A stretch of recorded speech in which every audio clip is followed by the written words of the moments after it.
Last 20 years में fantastic four की 3 different movies, लेकिन रिजल्ट बस एक, फेलियर।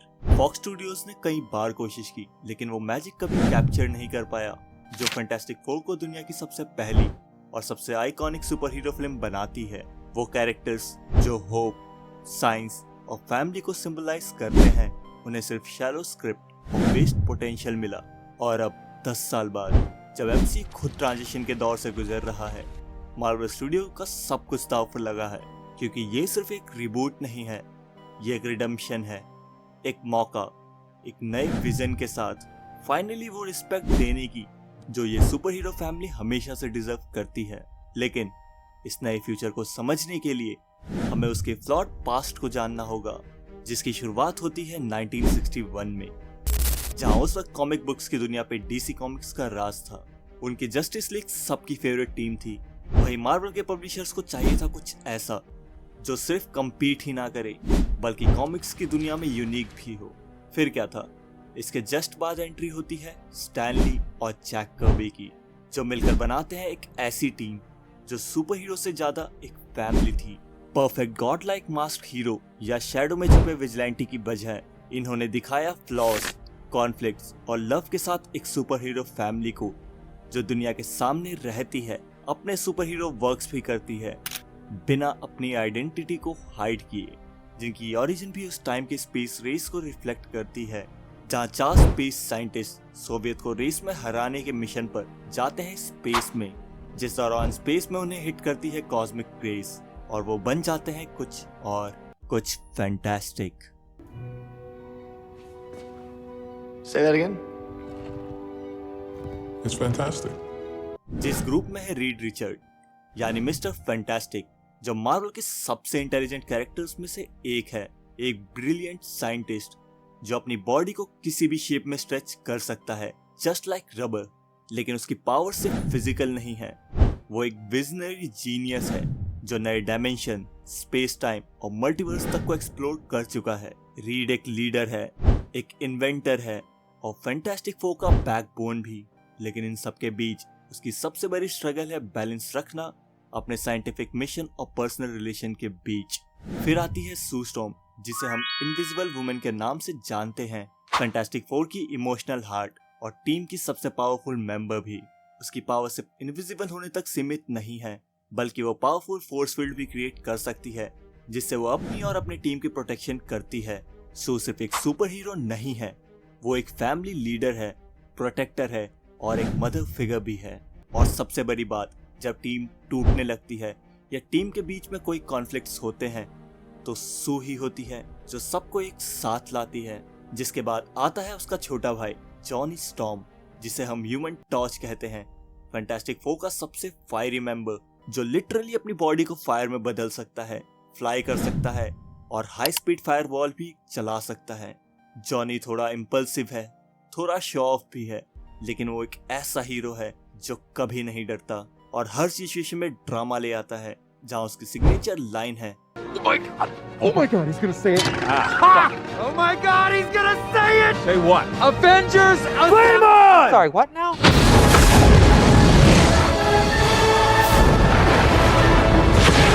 और फाइनली बेन ग्रिम, जिसे हम द थिंग कहते हैं, रीड का बेस्ट फ्रेंड और फैंटास्टिक फोर का पावर हाउस। वो एक कमाल का पायलट था, लेकिन कॉस्मिक रेस के एक्सपोजर के बाद उसकी बॉडी रॉक जैसी बन गई। बाहर से भले ही वो एक जाइंट स्टोन मॉन्स्टर लगता हो, लेकिन अंदर से वो सॉफ्ट हार्टेड, इमोशनल और एक लॉयल दोस्त है, जहां वो अपने दोस्तों के लिए कुछ भी कर सकता है, चाहे सामने कैसी भी सिचुएशन हो। जहां कॉमिक्स में उसकी फेवरेट लाइन है, It's clobbering time. इतने रिच और आइकॉनिक सोर्स मटेरियल होने के बाद फैंटास्टिक फोर का एक ब्लॉकबस्टर फिल्म बनना ऑलमोस्ट कंफर्म लगता है। लेकिन फैंटास्टिक फोर की फिल्म जर्नी एक पेनफुल रिमाइंडर है कि जब आप अपने कैरेक्टर्स की असली यूनिकनेस और इमोशनल डेप्थ को इग्नोर करते हो, तो फेलियर सिर्फ एक शब्द नहीं बल्कि हकीकत बन जाती है। फास्ट फॉरवर्ड टू 2005, फॉक्स ने मार्वल से फैंटास्टिक फोर के राइट लेने के बाद ये डिसाइड किया अब हम कुछ बड़ा करेंगे, क्योंकि ये था उनका पहला real big budget attempt, directed by Tim Story. On paper सब कुछ परफेक्ट लग रहा था। Ioan Gruffudd as Reed Richard एकदम आइडियल चॉइस, वहीं Michael Chiklis as Ben Grimm अपना रोल इतनी सिंसियरिटी से प्ले करते हैं कि एक मॉन्स्टर रॉक फॉर्म होने के बाद भी उनका इमोशन क्लियरली विजिबल होता है। और फिर आए क्रिस इवांस, जिनके ह्यूमन टॉर्च की परफॉर्मेंस आज भी फैंस के बीच आइकॉनिक है। लेकिन जैसा एल्बिक एज सू स्टॉर्म, अनफॉर्चुनेटली उन्हें बस एक ग्लैम ऑब्जेक्ट बना दिया गया। स्क्रिप्ट ने उनके कैरेक्टर को डेप्थ देने की बजाय सरफेस ब्यूटी तक लिमिटेड कर दिया। वहीं ऊपर से तो मूवी कंप्लीट थी, लेकिन अंदर से फ्लॉज क्लियरली दिख रहे थे। जहाँ स्क्रिप्ट हॉलो थी, बेतुके डायलॉग्स, बेसिक ह्यूमर और बिल्कुल भी इमोशनल इन्वेस्टमेंट का ना होना, और सबसे बड़ा डिसअपॉइंटमेंट फैमिली डायनामिक जो फैंटास्टिक फोर की नींव है वो दिखने में फेक लग रही थी। ये टीम एक कॉम्प्लेक्स कैरिंग फैमिली की बजाय लग रही थी मानो कुछ कोवर्कर्स की टीम हो। और हाँ, इस मूवी का डॉक्टर डूम, उसे कैसे भूल सकते हैं। Susan? Call me Doom. Doctor Doom, जिसकी कॉमिक में एक रिच बैक स्टोरी है, कमाल का मैजिशियन और जीनियस माइंड, उसे ये मूवी बना देती है एक फ्लैट और जेनरिक विलेन। लेकिन इतनी सारी बकैती के बाद भी ये फिल्म बॉक्स ऑफिस पे सक्सेसफुल रहती है। बजट था सिर्फ 100 मिलियन और कमाई 330 मिलियन की, जो एक अच्छा प्रॉफिट था, जिस वजह से इस फिल्म के सीक्वल को तुरंत ग्रीन लाइट मिल जाती है। फिर 2007 में आई rise of the silver surfer, director फिर से वही टिम स्टोरी, लेकिन इस बार फिल्म और भी बेकार निकली। कैरेक्टर्स में फिर से कोई इमोशनल डेप्थ नहीं था। एक्टर्स अपना बेस्ट देने की कोशिश कर रहे थे, लेकिन स्क्रिप्ट ही बेकार थी। मूवी में एक चीज जो सबसे इम्प्रेसिव थी वो था सिल्वर सर्फर का VFX, स्पेशली जॉनी स्टॉर्म और सिल्वर सर्फर का चेस सीन। वो जनरली थ्रिलिंग था, लेकिन पता नहीं फिर क्या माल फूक कर इन्होंने गैलेक्टस को एक जाइंट क्लाउड बना दिया। जहां मुझे ये बात आज भी समझ नहीं आती, क्यों अर्ली 2000 की सुपर हीरो मूवीज एक बात से हमेशा डरती थी, कॉमिक बुक के ट्रू विजन से। खैर, जहां इस मूवी का बजट था $130 मिलियन, वहीं इसकी वर्ल्ड वाइड अर्निंग रही 289 मिलियंस। एवरेज बॉक्स ऑफिस और नेगेटिव रिव्यू ने फॉक्स को ये बता दिया कि बेटा तुमसे ना हो पाएगा। अब बात करते हैं 2015 की, जहां फैंटास्टिक फोर के कैरेक्टर राइट्स को बचाने के लिए फॉक्स को उस पे मूवी बनानी ही थी। जहां 2015 में आया जॉश टैंक का रिबूट, जो उस टाइम डार्क नाइट से इंस्पायर्ड होकर फैंटास्टिक फोर को एक डार्क, इमोशनल और हॉरर साईफाई बनाने का विजन रखते हैं। जिसके बाद 2012 में टैंक हायर हुए, 2013 में मैथ्यू वर्क प्रोड्यूसर बने, मार्क मिलर क्रिएटिव कंसल्टेंट और साइमन किनबर्ग को राइटर और प्रोड्यूसर के रूप में ऑन बोर्ड आए। टीम स्ट्रांग थी और टैंक का विजन सबसे अलग था, एक ग्राउंडेड और सीरियस टेक जो पिछले सभी मूवी से बिल्कुल अलग था। इसकी कास्टिंग भी बोल्ड थी। Michael B Jordan as Johnny Storm, जिसके रेस और बायोलॉजिकल रिलेशन को मूवी में पूरी तरीके से चेंज कर दिया गया, जिस चेंज को लेकर कुछ फैंस बिल्कुल भी खुश नहीं थे।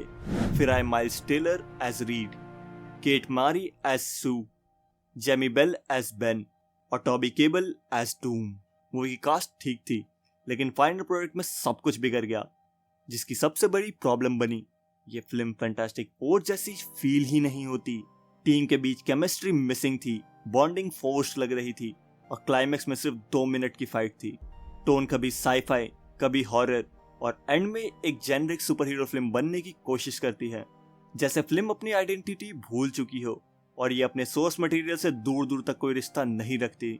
मूवी एक कंप्लीट मेस बन गई थी, जिसका रीजन था जॉश टैंक का स्टूडियो के साथ क्लैश और मैसिव रीशूट्स। इस मूवी का पोस्ट प्रोडक्शन इतना क्योटिक था कि आप इसके मैसिव रीशूट्स को इजीली नोटिस कर सकते हो। खैर, इस मूवी का बजट था 120 मिलियन, लेकिन फिल्म एक ह्यूज फ्लॉप बन के रह गई, जहां ये फॉक्स का लास्ट ट्राई था, जिसके बाद ऐसा लगने लगा था कि फैंटास्टिक फोर को सक्सेसफुल बनाना ऑलमोस्ट इम्पॉसिबल है। फिर एंट्री होती है डिज्नी की, और जैसे ही डिज्नी ने फॉक्स को एक्वायर किया, फैंटास्टिक फोर के राइट्स फाइनली वापस आ गए मार्वल के पास। फैंस के लिए एक ड्रीम मूवमेंट था, क्योंकि अब इन हीरोज को MCU ट्रीटमेंट मिलने वाला था। इनिशियली प्रोजेक्ट के डायरेक्टर बन गए जॉन वॉट्स, जो MCU स्पाइडरमैन ट्रिलॉजी के सक्सेसफुल डायरेक्टर थे, लेकिन नो वे होम के बाद वॉट्स ने ब्रेक लेने का फैसला किया और प्रोजेक्ट छोड़ दिया। फिर ये मूवी गई मैट शैकमैन के हाथ में, जिन्होंने वांडा विजन डायरेक्ट की थी, जहां उनका सिनेमैटिक स्टाइल यूनिक है और उनका विजन फैंटास्टिक फोर के लिए काफी क्लियर है। एक रेट्रो फ्यूचरिस्टिक दुनिया जो 1960 के टाइम में सेट है, जहां इस पर स्टोरी को एक नए एंगल से दिखाया गया है, जिसमें फैंटास्टिक फोर की टीम ऑलरेडी फेमस है अपने यूनिवर्स में, मतलब पहले के 2 रिबूट की तरह इस बार ओरिजिन स्टोरी को रिबूट नहीं किया गया है। इसमें एमसीयू ने बड़े बड़े नाम ऑन बोर्ड किए हैं। तो चलिए बात करते हैं इस बार के फैंटास्टिक 4 स्टेप के कास्ट की, जो सिर्फ स्टारडम नहीं बल्कि एक थॉटफुल सिलेक्शन भी है। रीड रिचर्ड यानी मिस्टर फैंटास्टिक के रोल में है पेड्रो पास्कल, जो द मैंडलोरियन और लास्ट ऑफ अस जैसे बड़े शो में अपने रोल के लिए जाने जाते हैं। पेड्रो में एक लीडर की काम इंटेंसिटी और इमोशनल डेप्थ दोनों है, जो रीड रिचर्ड जैसे जीनियस और कॉम्प्लेक्स कैरेक्टर के लिए फिट बैठते हैं। सू स्टॉर्म यानी इनविजिबल वुमेन के रोल में है वेनिसा कर्बी, जो मिशन इम्पॉसिबल और द क्राउन से प्रूव कर चुकी हैं कि वो ग्रेस और स्ट्रेंथ दोनों को बैलेंस कर सकती हैं। सो इस मूवी में सिर्फ एक सपोर्टिंग कास्ट नहीं है, बल्कि वो इस टीम का इमोशनल और स्टैटिक एंगर भी है। और वेनिसा सू की कैरेक्टर को मूवी में जस्टिस देती हैं और सू को एज अ मदर काफी अच्छे से पोर्ट्रे भी करती हैं। फिर आते हैं जॉनी स्टॉर्म यानी ह्यूमन टॉर्च, जिसके रोल में दिखते हैं राइजिंग स्टार जोसेफ क्विन, जिन्होंने स्ट्रेंजर थिंग में एडी मेंशन के रोल में पूरे इंटरनेट का दिल जीत लिया था। उनका चार्म और energy through out the movie Johnny के कैरेक्टर में जान डाल देती हैं। हाँ, और मूवी में जॉनी की फनी और इंटेलिजेंट दोनों साइड को काफी अच्छे से एक्सप्लोर किया गया है। और फाइनली बेन ग्रिम यानी द थिंग, जिसे प्ले किया है इवान मॉस बेंचरैक, जो द बियर और एंडोर जैसे इंटेंस शो का हिस्सा रह चुके हैं। बेन ग्रिम का tragic yet lovable nature portray करना इजी नहीं है, लेकिन इवान के पास वो रॉ इमोशन और डेप्थ दोनों है, जो इस कैरेक्टर को बिल्कुल रियल और अराइव फील करवाती है। जहां मार्वल इस बार के फैंटास्टिक 4 के रिबूट से ये दिखाना चाहता है कि अगर आप अपने सोर्स मटेरियल की रिस्पेक्ट करोगे और उसे इस तरीके से अडेप्ट करोगे मॉडर्न टच के साथ, तो क्या होगा। खैर, अब विलन की बात करें तो इस बार विलन की कुर्सी पर है नन अदर देन गैलेक्टस। लेकिन ये गैलेक्टस सिर्फ एक इवल मॉन्स्टर या कोई स्मोक क्लाउड नहीं है, वो एक एनॉर्मल कॉस्मिक फोर्स है, जिसे प्ले कर रहे हैं राल्फ इनसेन, जो अपनी डीप और टेरिफाइंग वॉइस के साथ मूवी की पूरी प्रेजेंस को इंटेंस कर देते हैं। Through out the movie Galactus जब भी स्क्रीन पर अपेयर होता है, आप उसका डर और प्रेजेंस फील कर सकते हो। वहीं उसके हेरल्ड के रूप में इस बार हमें दिखती है सिल्वर सर्फर, लेकिन इस बार नोलन रैड नहीं, शाला बैल, जो कॉमिक्स में नोलन की लवर थी और जिसे प्ले कर रही हैं एमी विनर जूलिया गार्नर, जो एक कमाल की और पावरफुल सिल्वर सर्फर की वाइब देती हैं। I herald Galactus. और सबसे इंटरेस्टिंग बात, फ्रैंकलिन रिचर्ड, एक नाम जो एमसीयू के फ्यूचर को कंप्लीटली चेंज कर सकता है। रीड रिचर्ड और सू स्टॉर्म का बेटा, लेकिन सिर्फ एक जीनियस का बेटा होना काफी नहीं है। फ्रैंकलिन एक ओमेगा लेवल म्यूटेंट है, जिसके पास रियलिटी बेंड करना, नई यूनिवर्स क्रिएट करना और गैलेक्टस जैसे कॉस्मिक बीइंग को अपना चेस पीस बना देने जैसी पावर्स हैं। कॉमिक में फ्रैंकलिन ने सिर्फ अपने खेलने के लिए एक पॉकेट यूनिवर्स बना दिया था, यहाँ तक कि एक टाइमलाइन में तो गैलेक्टस फ्रैंकलिन रिचर्ड का हेराल्ड तक रह चुका है। वहीं अगर फर्स्ट स्टेप्स के हिंट सही हैं, तो एमसीयू में फ्रैंकलिन रिचर्ड की एंट्री सिर्फ एक कैरेक्टर की नहीं, एक मल्टीवर्सल गेम चेंजर की एंट्री है, जिससे पता चलता है इस बार एमसीयू सिर्फ फर्स्ट सुपर हीरो फैमिली को इंट्रोड्यूस नहीं कर रहा, बल्कि अब तक के सबसे पावरफुल कैरेक्टर को इंट्रोड्यूस कर रहा है, फ्रैंकलिन रिचर्ड। वहीं फैंटास्टिक 4 फर्स्ट स्टेप के रिबूट की बात करें, फिल्म ने फाइनली वो समझ लिया है जो पिछली फैंटास्टिक 4 मूवी नहीं समझ पाई, कि फैंटास्टिक 4 सुपर हीरो होने से पहले एक फैमिली है, जिसमें प्रॉब्लम भी है और प्यार भी। मूवी ओवरऑल काफी अच्छी है, स्पेशली अगर आप पहले की फैंटास्टिक 4 मूवी से कंपेयर करें। हाँ, ये कोई परफेक्ट मूवी नहीं है, इसमें भी फ्लॉज हैं, लेकिन एज अ फाउंडेशन डूम्सडे से पहले फ्रैंकलिन रिचर्ड और टीम के इंट्रोडक्शन के लिए एक परफेक्ट स्टार्ट है। क्योंकि दोस्तों, ये तो सिर्फ शुरुआत है, अभी डूम का आना बाकी है।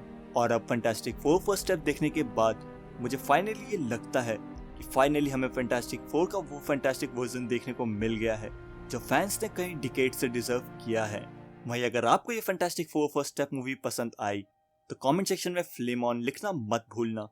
और हाँ, वीडियो पसंद आई तो वीडियो को लाइक करें, शेयर करें और चैनल को सब्सक्राइब करना ना भूलें। मैं मिलता हूँ आपसे नेक्स्ट वीडियो में, तब तक के लिए स्टे कॉस्मिक।